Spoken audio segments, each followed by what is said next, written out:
taking time out of your Saturday evening. For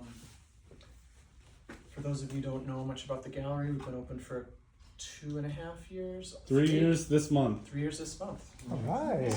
We got a plan party. Very nice. So that's a perfect segue into the announcement of our next show, The Rite of Spring 3. Thaw the ice, very Woohoo. I saw that, yeah. a little political. We selected everything yesterday. There's gonna be a lot of artwork in here. People have lots to say, so. There's 53 submissions, I think, in that list. It was That's big. great. So it took a little bit too. So it's gonna be floor to ceiling. We have movable walls, so we'll move them out here. At any rate, we love hosting exhibitions that are calls for the community. We love that kind of outreach. We also curate sort of more other kinds of shows that are very selective, 1 or 2 artists per show, that maybe highlight some sort of very curated kind of theme. And then for us, for me, this is kind of a hybrid situation where we're working with like really talented artists, but they have a community tie-in as well with the school. If you don't know about PCCA, Pinellas County Center for the Arts is in my mind, the premier arts high school in Western Florida. Can I say? Is that too much? No, I haven't overstated at all. The reason I say that, I'm not from here, so I have kind of outsider's point of view, but so many of our artists in St. Petersburg and Tampa and beyond have graduated from the program, including 3 of our own gallery staff. So it's a real testament to the strength and the legacy of the program, that it's sending artists into the world who make a difference and make a living, which is always good. Welcome. So we have 2 galleries. We have our main gallery here, which of course is the 4 faculty from PCCA. We have Steven Beverage, Ted Lucasio, Brian McAllister, and Amber Quimby. Unfortunately, Ted and Amber can't make it today, so that gives Steven and Brian more time, I guess, to talk about themselves and their work. And then in our Gabinetto gallery, in the back here, is one of our favorite artists in town, Wasíl, who also is a very talented curator who has shows every month that open at Forever Florida Real Estate on Central and 28th, 26th? Between 27th and 26th. Yep. So that's always a good time. And he has a real talent for like emerging artists and like artists that, for me, I didn't know much about, so I enjoy Wasíl's curation very much. I'm going to stop blabbering, and thank you all again for coming. And first, we would like to hear from Steven Beveridge about his life, his work, and his impact in the community as the teacher at PCCA.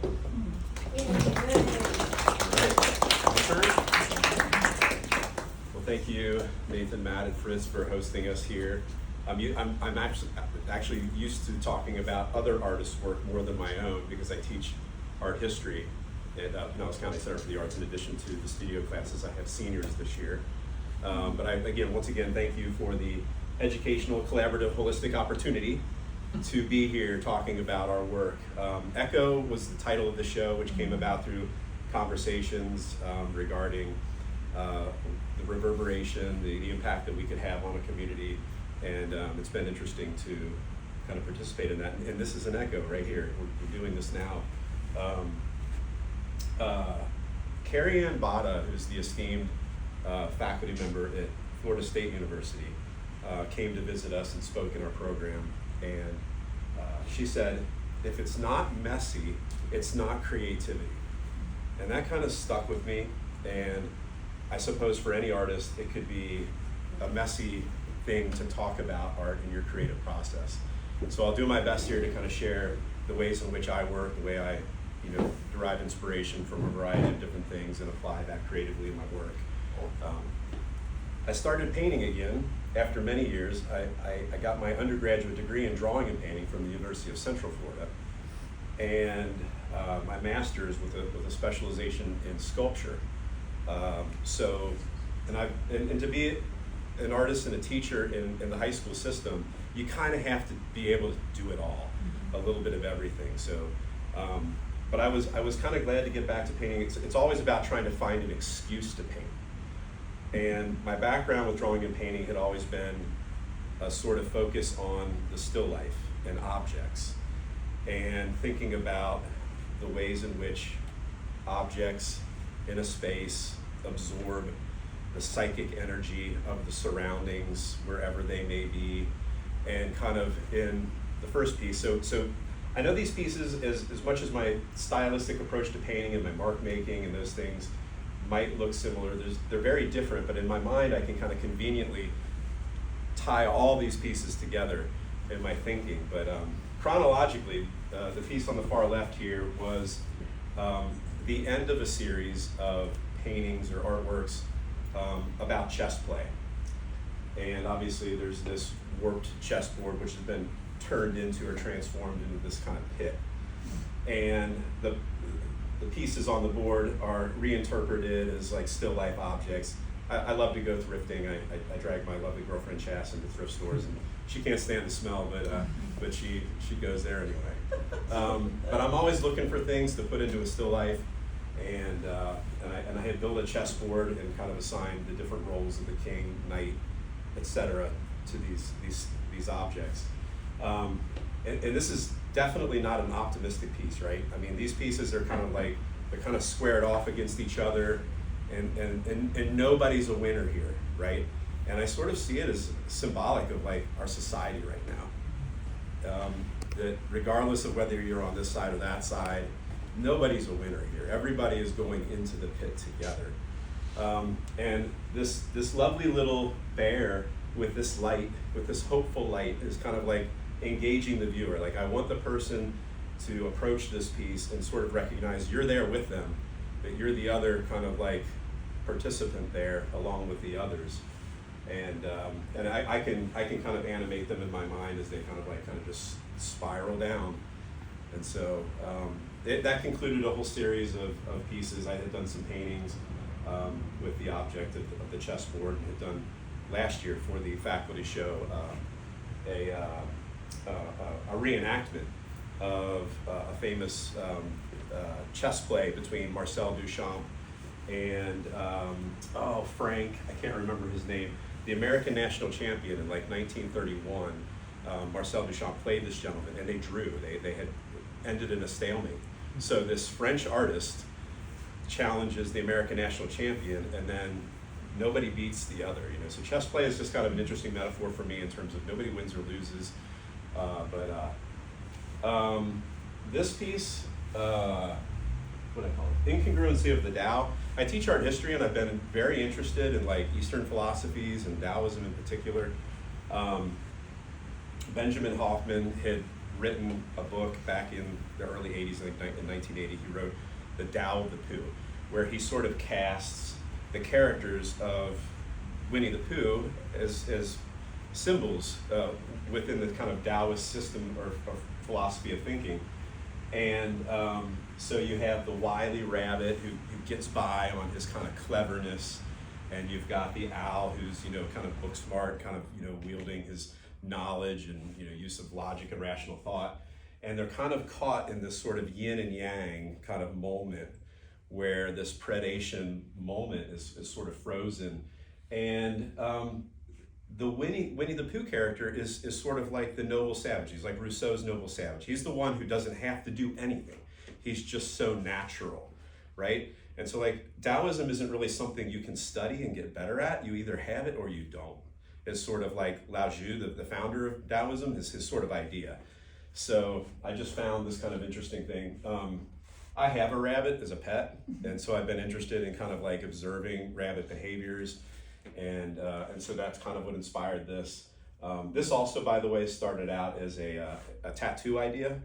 So like, and I may actually still, get this as a tattoo, so it's like you can have this going on and we can have this conflict in our world and we're kind of like nobody's winner. You could do your best to use cleverness or knowledge to get yourself out of it, but you either have it or you don't. And in the end, this piece, which is a sort of homage to Rumi, who was a Sufi mystic, if you know who Rumi is. I mean, he's got tons of quotes online that are just these simple, kind of just beautiful expressions of how to live your life and how to find purpose. So like one of my favorite quotes had to do with the use of objects, where he talks about a ladder, a lifeboat, and a lamp. And he says, be one of them, have a purpose. And so it sort of, again, in my mind, it started out as a tattoo idea, like, because I thought maybe I could kind of like stylize those features and get that as a tattoo. And then I started thinking, what would that look like as a painting?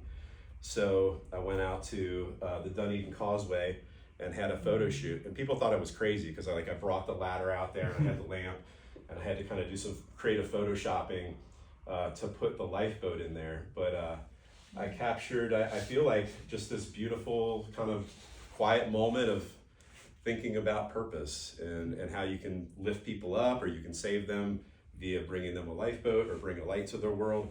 And so in my mind, I guess I can kind of like, I guess I'm trying to kind of articulate the ways in which these might all sort of become part of a rational line of thinking towards how we live our lives, trying to do better together, and finding purpose, you know. Yeah. Nice. Thank you. Yeah, thank you. Does anybody have any questions? Yes. Thank you. I wanted to ask you about this painting. Again, how is this called? Nobody is a winner, you said? So, the pitfall. That's not the question. Yeah. That's like Well, do you play chess?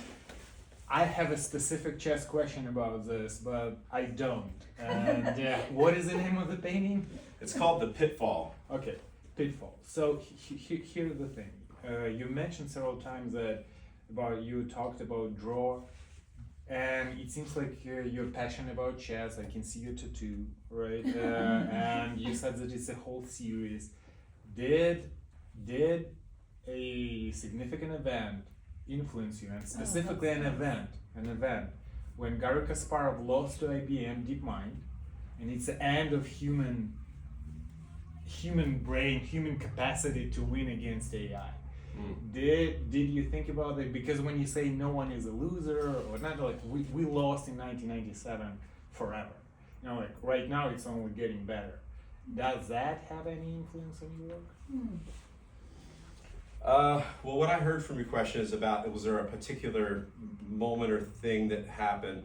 I suppose that the chess series kind of came out of thinking about actually kind of like intimate relationships and being at a table with somebody and trying to work things out like we have in our love relationships and our marriages and our partnerships. And so it kind of started with that, if I were to kind of think back about the chessboard that I built, and certainly Marcel Duchamp is one of those artists that can be very confounding to any young artist. And I teach art history and I introduce Fountain, this urinal, and Wasíl, you and I were just talking about this, and he flushed the whole history of art, in one piece. And having those 180 experiences with an artist is what I hope to have with my students, where I can kind of like, and I think we can all benefit from just our thinking about the constructs in our minds, the way we have biases, why are they there, where did they come from, and so critical thinking, about those things. I'm curious, so by the way, I am not good at chess. I used to be. When I was in my 20s, I played a lot of chess, and I was online, and I was playing like people in India and China, and I had like 7 games going at once. It's interesting how you can actually, if you don't play a lot and you're out of practice, like I had a gentleman at the show last year at the faculty show who he challenged me to a game of chess afterwards on my board, and he beat me. When you said 1997, what were you referring to? Yeah, so Garry Kasparov, he was a champion in chess, absolute champion, and he lost to DeepMind, which is AI basically. Right. And that's when you're mentioning there's no one to lose. Well, humanity lost in 1997 forever. We cannot overpower anymore. Yes. So I guess you're talking about like if you 2 humans are sitting at the board, maybe there is no one is a loser. Yeah. Like as a species, we lost in 1997, and from that moment, it's only Yeah. worse for us. Would you remember?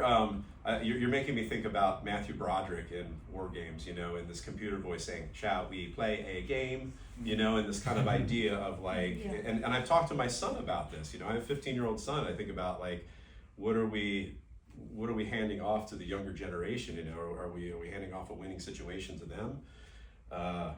But yeah, I mean, I find it really interesting what you're getting from this in terms of like the idea about AI, and obviously we can't escape with the unavoidability that that's going to become a part of our lives. You know, is Generation X. You know, we're sort of digital immigrants. You know, we're growing up with kids, and our children are the native to it. But I don't know. I don't know where all this is going. My girlfriend Chess here, you talk about wanting to play chess and kind of learn about how to, what can we take from like the metaphors of chess? You're feigning vulnerability often if you play chess in order to entrap or kind of like manipulate the other person's emotions or minds in order to make a move in order to win.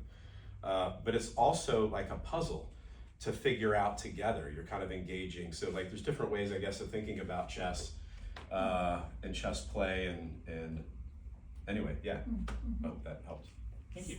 I'm also fascinated by the painting, Steven, and you talked about that you went to thrift stores and purchased these little figurines and tchotchkes, and that they each represented the king, the queen, the pawn. Could you point out what's what? Oh, I love the question. Yeah, I have. Or at least what you had in your mind. Yeah. A few of them. Right. I spent about a year curating that chessboard.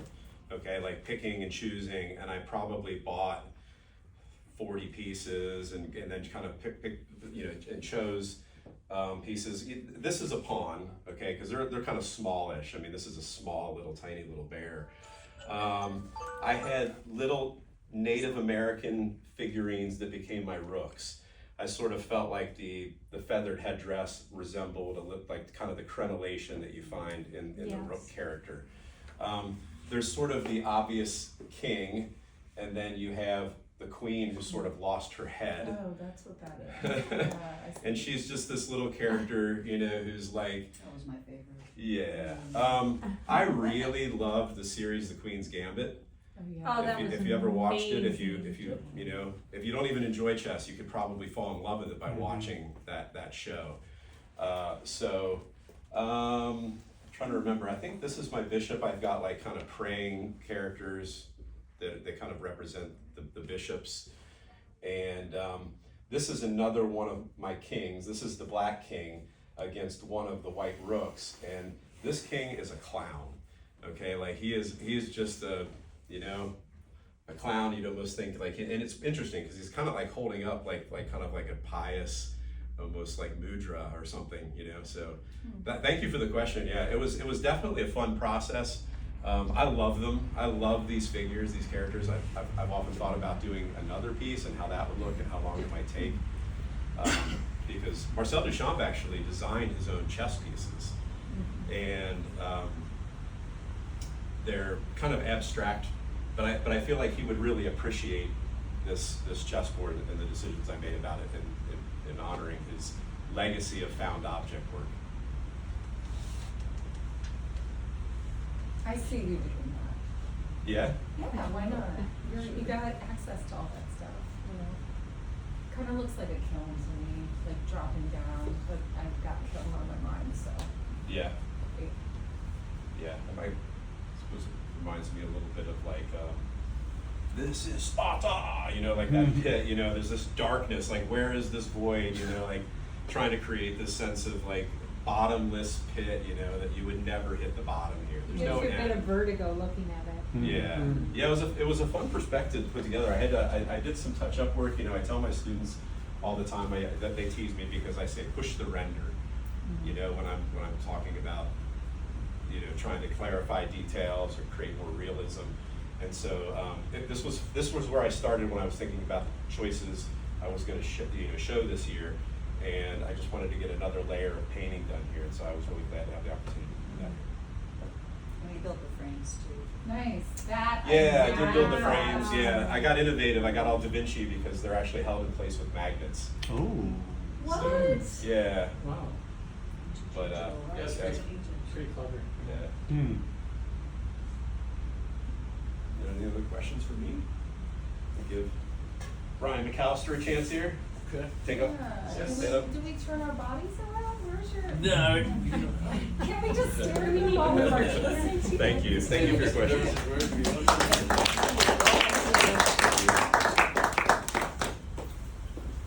All right, next, go ahead, Brian. Welcome. Thank you so much for coming today. My name is Brian McAllister. I am originally from Baltimore, Maryland, so I am a Florida transplant, but I've lived almost half of my life here in Florida, and it's very prevalent in my recent work. So when we started thinking about Echo, or trying to come up with a name for our show, Mr. Ted Locasio came up with the term Echo, and with collaboration and education, it really speaks to what I'm already working with my students and with the community and with local businesses. I came down here and went to Ringling for illustration, so I have an illustration background. So a lot of the work I do is very collaborative with the client as well. The pieces that you see behind you are all murals that are actively living in the area. One of which was actually a collaboration with my students. I have a club at Pinellas County Center for the Arts called Gibbs Mural Club, where I work with students and local businesses and organizations, and we go out and we create large, full-scale murals that give these kids an opportunity to be able to make an impact on their community through their art. So they're actually getting out and getting real-life experience instead of just kind of only making art in the classroom. So that's a lot of fun. I think that's my favorite part of my job, because then I really get to get messy. And I think it was interesting what you said about your former teacher. When I was at Ringling, I originally went there for computer animation, and I quickly realized that sitting in front of a computer wasn't for me, and I really needed to get messy. I really needed to have paint all over me. So, which makes bigger messes sometimes. But anyway, so that painting, we actually just went back and repainted this fall. I had the kids back out there.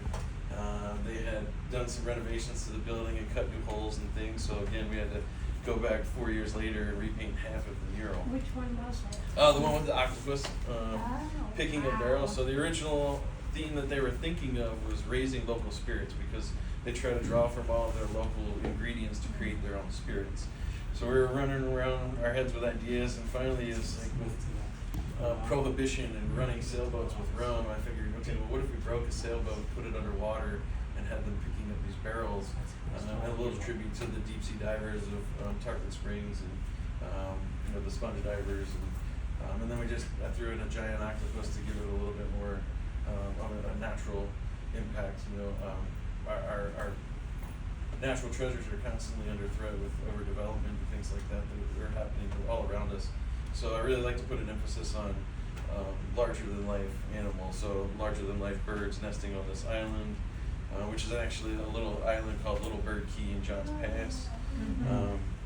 The little Native American girl flying on the back of the pelican, again making it bigger than life, trying to bring more attention to these natural treasures that we have. We get to experience every day. I mean, living in Florida, they're everywhere, and we see them all year round, and a lot of times it goes overlooked.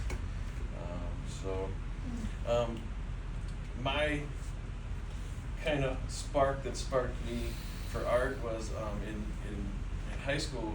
I had an amazing high school art teacher, and we got to go out as a class and paint a mural one time, and that always stuck with me.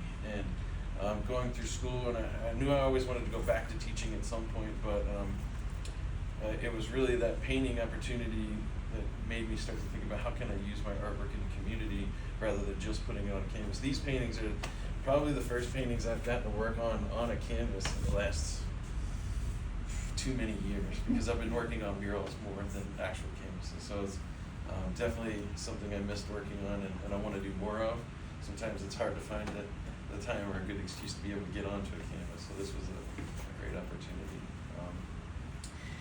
Collaborating with the community becomes really important, because now these pieces of artwork live in that community. So you want to make something that shows and that reflects that community, but also can help educate viewers and and teach people a little bit about the history of the area or about the environment that they're living in. So the one on the top, the Spirit of St. Pete, is at Tyrone Square Mall, and Tyrone Square Mall used to be an airport during World War II to train planes, or train pilots. So we started to think about, well, how can we do it without necessarily just painting an airport, just painting planes? So there's a flight, with the flying of the birds and flying of the pirate ship, kind of pays a little bit of homage to that, the history of that site.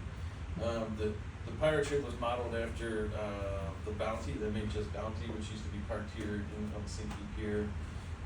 Was shipwrecked during a hurricane. I guess they decided to take it out to sea during a hurricane, and it didn't work out very well. But we see a lot of pirate ships. We see a lot of with the Tampa Bay Buccaneers. So how can I do something different with a pirate ship? So turned it into a blimp. I mean, we have the Goodyear blimp that used to be parked at the Albert Wooded Airport.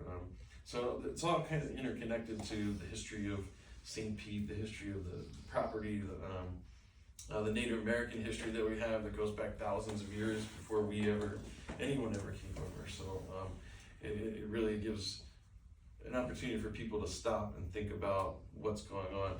They were really nice enough to put together a little placard, so I was able to create an artist statement that you can learn a little bit more about the story of not only the process of making it, but the meaning that's behind it. So if you get to experience that in the mall, you can read that placard, and it kind of tells you a little bit more of the story.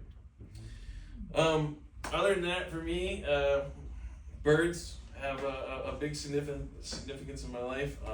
Some of my earliest memories were my grandfather. After he retired, he became a hyper-realistic wood carver, and he carved wood decoys, but not decoys in the sense that you would use them for hunting, but for decoration or but actual sculptures. So as a little kid watching him sculpt birds, it just kind of ingrained that into me at a young age. Now I get to do it on a bigger scale and do it in the community. So you'll see a lot of birds in my murals when I can put them in there. Obviously with an underwater mural you can't. So that's kind of, and then also I painted some birds for our faculty show, and my kids didn't let me live it down, so they just kind of stuck in my work too. So that's always a fun one to experience when kids call you out on things. And it was a good thing, it wasn't a bad thing.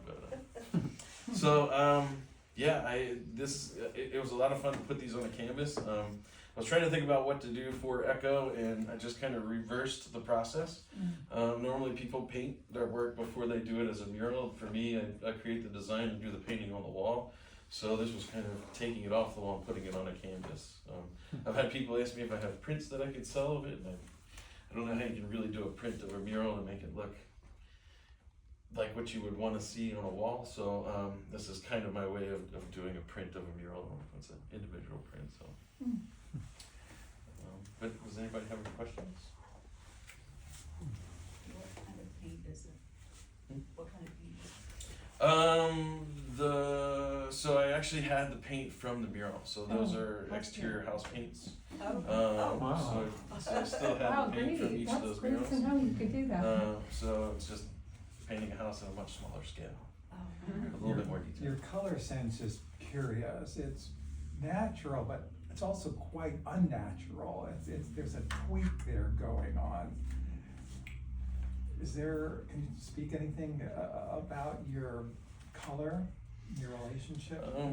Well, the painting on the bottom, I wanted to keep it kind of simplified, so with just a simple complementary color scheme, so you have a little bit of an orange pop against the blue background. But for the other two, they're pretty similar in color schemes. We have some of the most amazing sunsets. We're really lucky that we live on the west coast of Florida and we get to see these sunsets. So that's kind of my inspiration behind those. You're kind of limited with paint that you can purchase in a store if you're not trying to mix everything. So you kind of have to pick colors from what you have and then make those work. So that kind of helps tweak it a little bit, maybe unintentionally tweaks it a little, because you're kind of relying on some of those palettes that are already made for you. Well, there's a peculiarity there that is appealing. And then the light phenomenon when the Earth casts a shadow. They call Venus's belt. So when the sunset gets low enough, the Earth actually casts a shadow in the sky. So that's what we're seeing in the one on Little Bird Key. So you get that shadow. It's just a really beautiful light phenomenon that happens right before it gets dark. Yeah. So. So this one is at Little Bird Key, and the top one is at the Tyrone Mall. Where did you say the octopus was again? Raising local spirits. Where's that?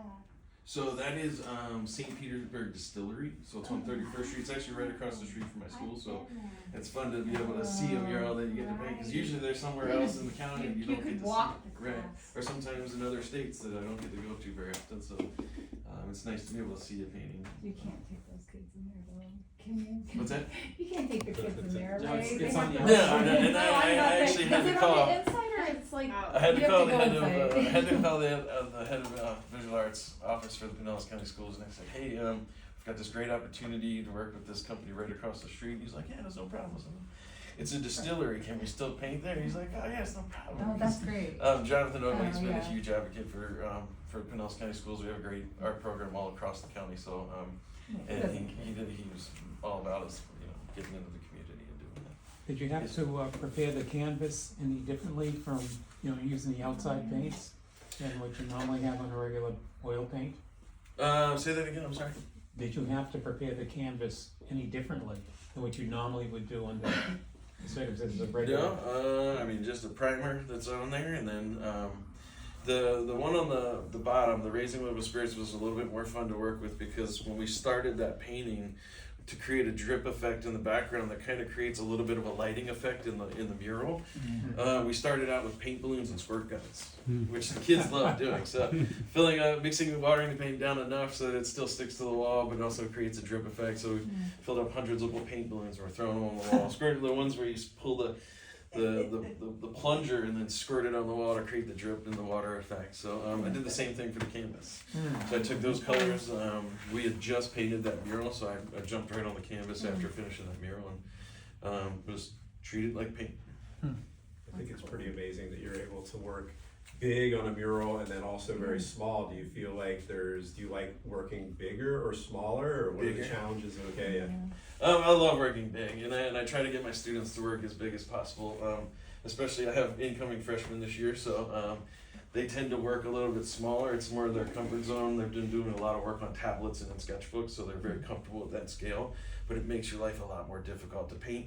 I call it young ukulele. To paint a ukulele that small was really painful for me. It's a lot of detail, a lot of precision, and it takes a lot of tries. But to paint her a lot larger makes things a lot easier. Things are more open. They're to be able to feel those forms and those to make those marks. It becomes a lot easier when it's bigger. How long did each of them take you? The paintings or the murals? The paintings?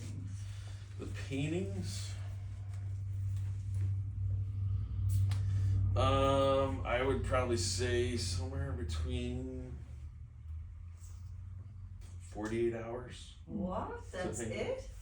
I mean, I didn't paint them 48 hours straight, obviously, but No, I know. yeah, That's- I'd say about 48 Okay. hours. Wow. I was trying to move at the pace that we would move in a mural, and the murals, those sizes probably take about 10 to 12 days to do.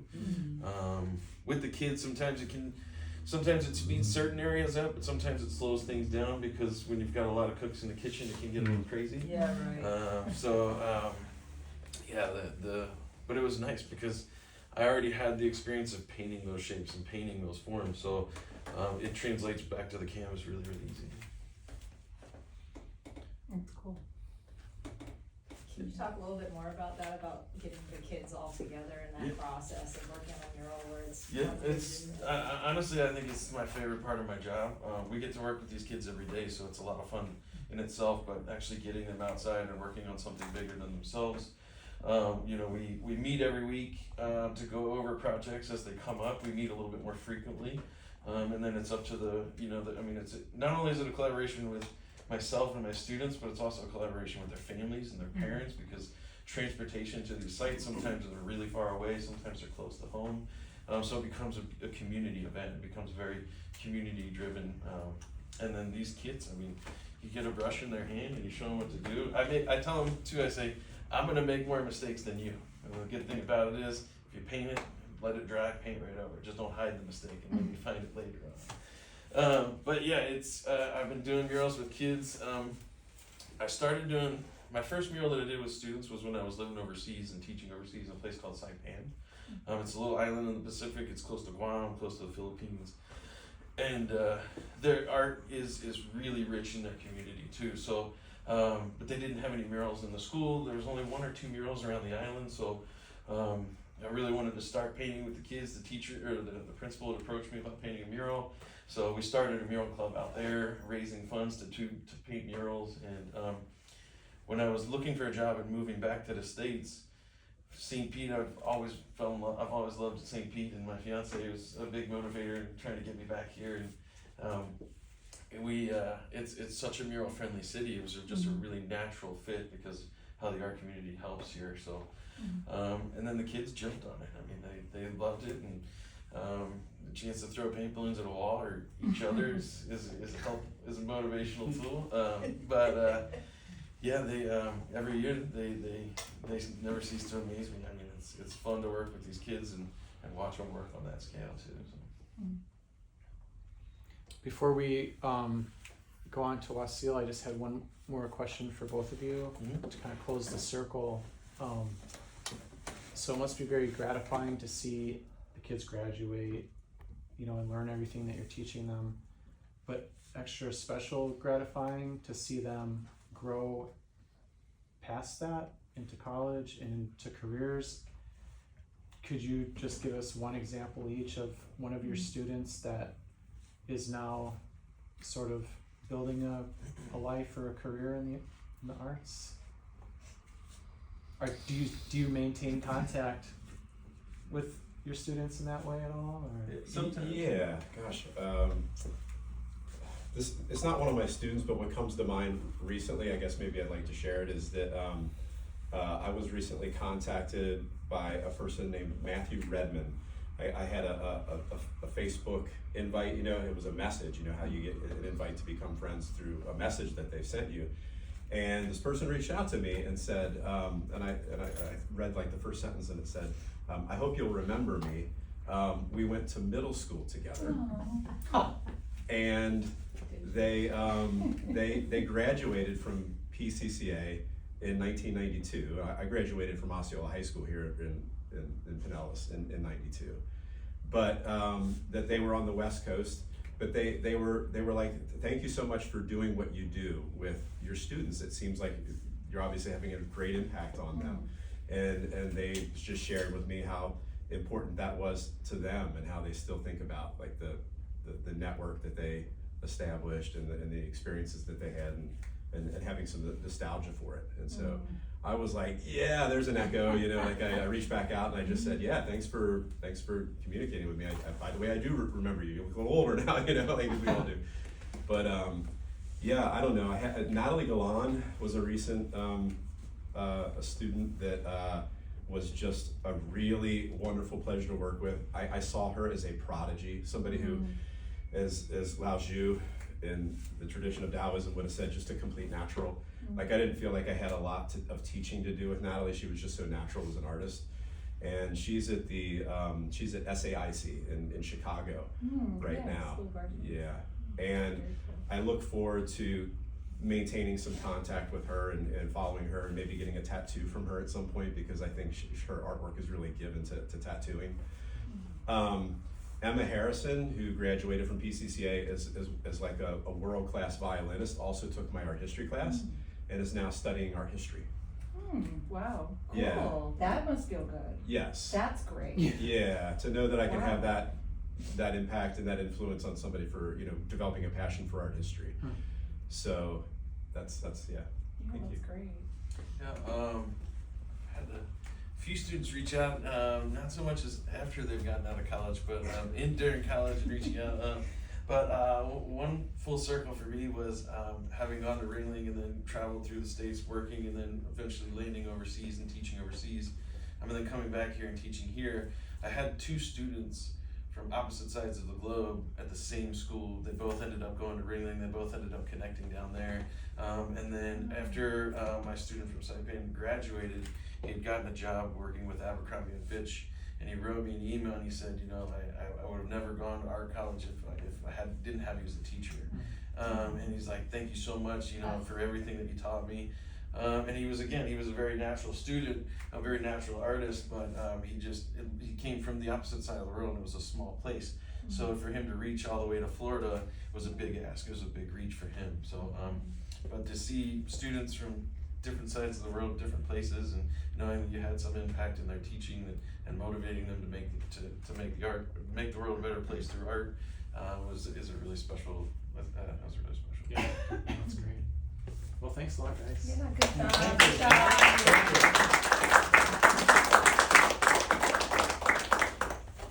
you. Our next speaker is Wasíl. I sort of gave a brief introduction already. Wasíl, why don't you come up and tell us about your heart series and where that developed and your art in general. And if you want to get into your curation, we can certainly talk about that and how working with other artists might influence your work. Well, let me reel myself in here because that was amazing. You know, I really appreciated the experiential aspects of what you do. And when Nathan asked me to be a part of this, I really considered ECHO and educators and students, and I held that with the exhibition that I'm doing back here, because it's going on eyes that are developing. And my name is Wasíl. It's a Ukrainian name like Wasíl Kandinsky. And what's really curious, we were talking about Duchamp.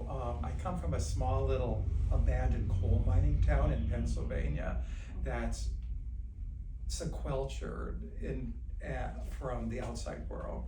And my mother used to work at the Arrow shirt factory, garments. And in the late 60s, photographs were on shirts. We'd get all these cool ass shirts.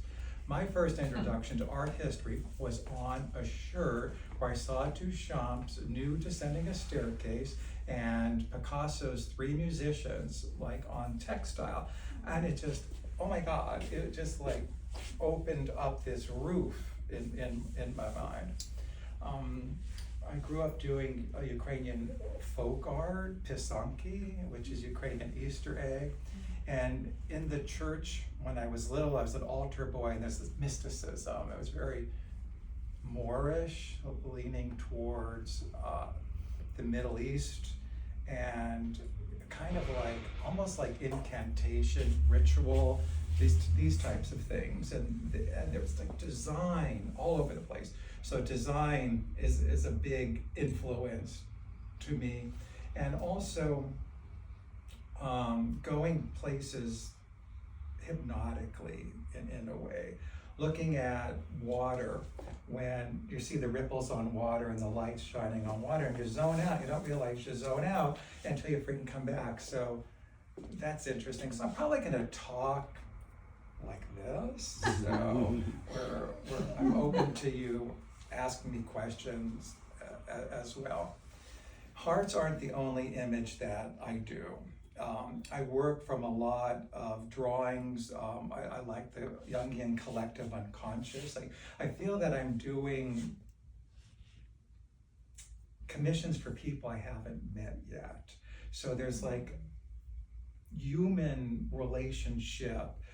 It's about the mystery of being alive.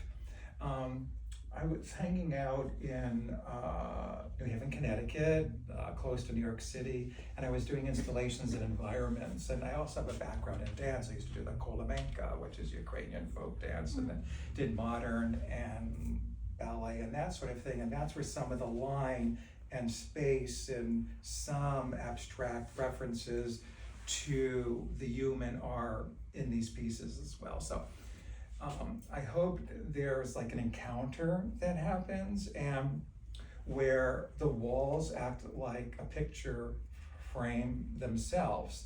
So the narrative is between you and the encounter of the piece cyclically this way. So back to New Haven, Connecticut, I was doing installations, I was doing environments. I wasn't interested in art as object, I was interested in art as experience for people, to have an experience where art enters them. And I'm somehow a degree of a catalyst to assist in the human condition, you know, because I'm trying to figure out why I exist, you know, for me, that interests me. Whew, that's a lot. So, You did and not particularly, no. I get Thank it now. you. Okay, never mind. There it is. There it is. Well, it's feeling, and degrees of overwhelm and degrees of whelm, and I ended up through multiple journeys living in San Francisco for 20 years. I was hanging out in New York. But we'll leave New York over here and we'll go over here to California. So I was living in San Francisco. I lived there for 20 years, and I ended up finishing my undergraduate, and I studied ceramics, I studied sculpture a lot, and I got my minor in dance. So something about a physicality, So at San Francisco State, I got my bachelor's, and then I went on for my master's degree in arts and consciousness at a school called John F. Kennedy University. And I was working with shamans and Qi, Eastern philosophies, which was so foreign to me from coming up in this sequestered little Pennsylvania area, and then having influences like the Renaissance and illusionistic type of painting, which means it like looks like something, over to having these experiences where art has relationship to tribal relationships, like power object and talisman, and how art is used as a power object in a way that it assists society in some form. So I look at talisman type of things and work with like alchemical types of things, because I do go into altered states when I'm working, because the art really works me as well. Like I'm all over these pieces because they have this physicality to them. Okay, now I can stand over here. Any questions? Throw something out at me. It's funny that you said talisman, because when I see your hearts, they always reminded me of something, but I couldn't figure out what it is. They're like talismans. They're like almost something that you would hang that would be a protector, or something that would have a meaning and a protection. I keep thinking of that word. That's pretty awesome. I'm so glad you honed in on that. They're beautiful. They're beautiful. How many are new? How many did you do for Echo? Two.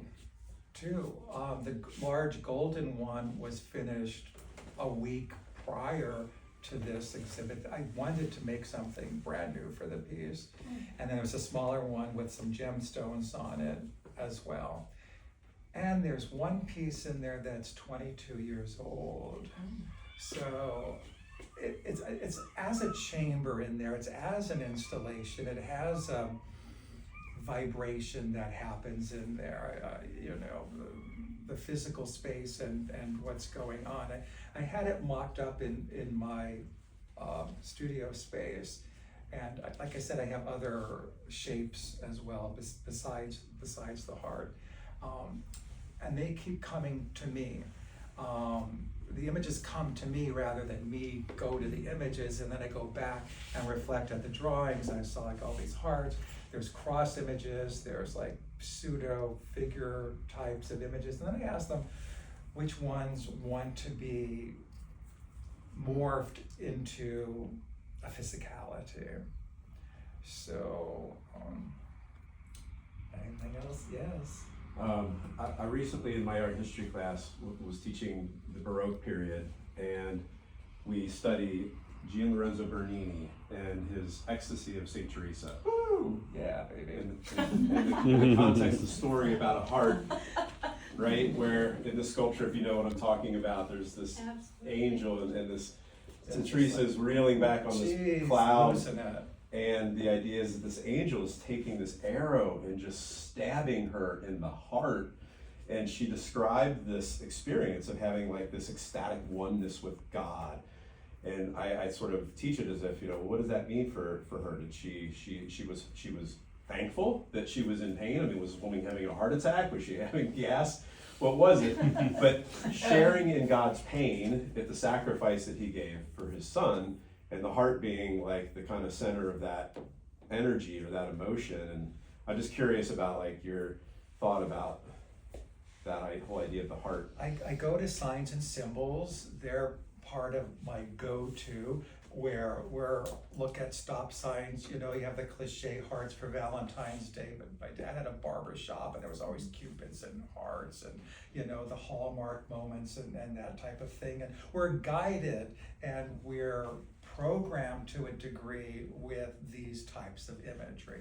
So that plays a role, kind of like a bit of a hook in a way, where there's some degree of relational aspect to the work, because it's abstractions and not everyone.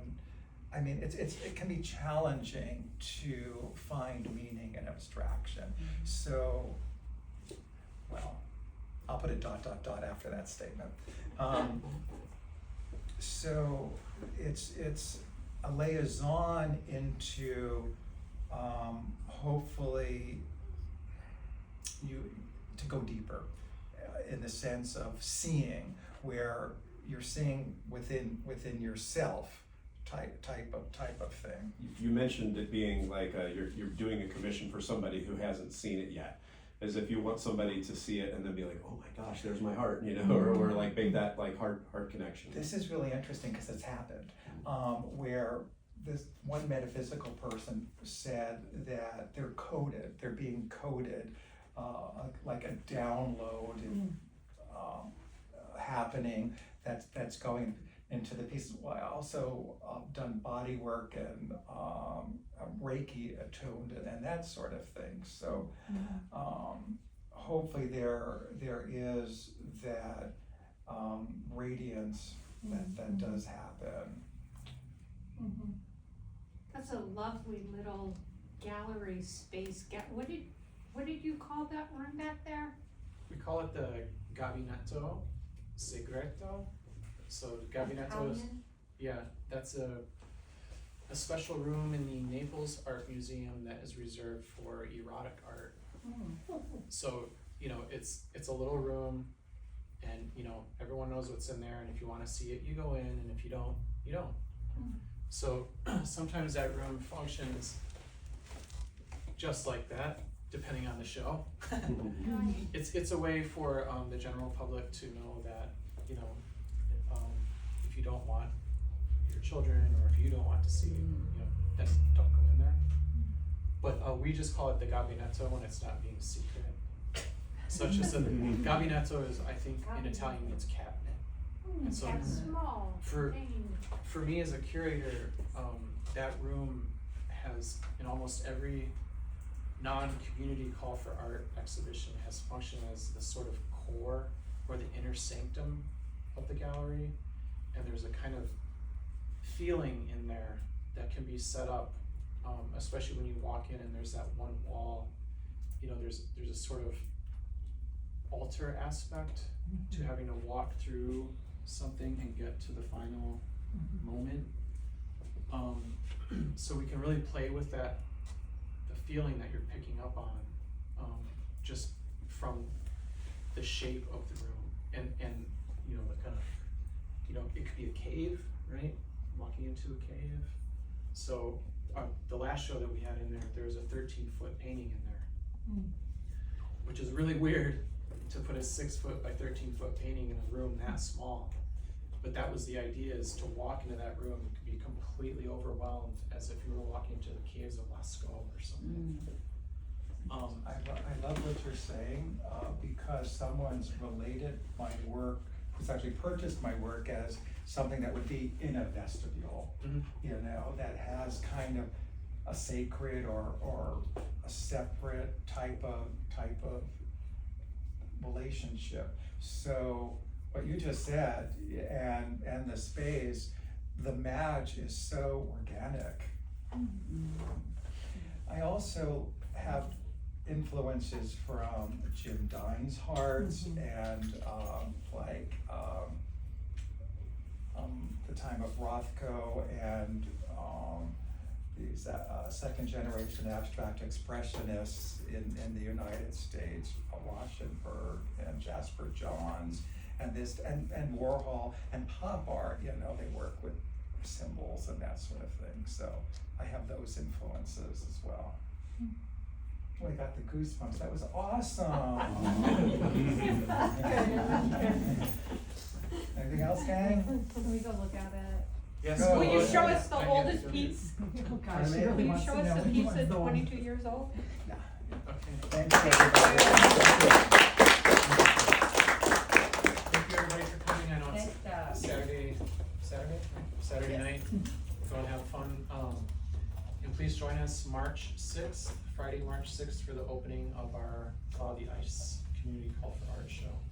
Okay? Yay. Awesome.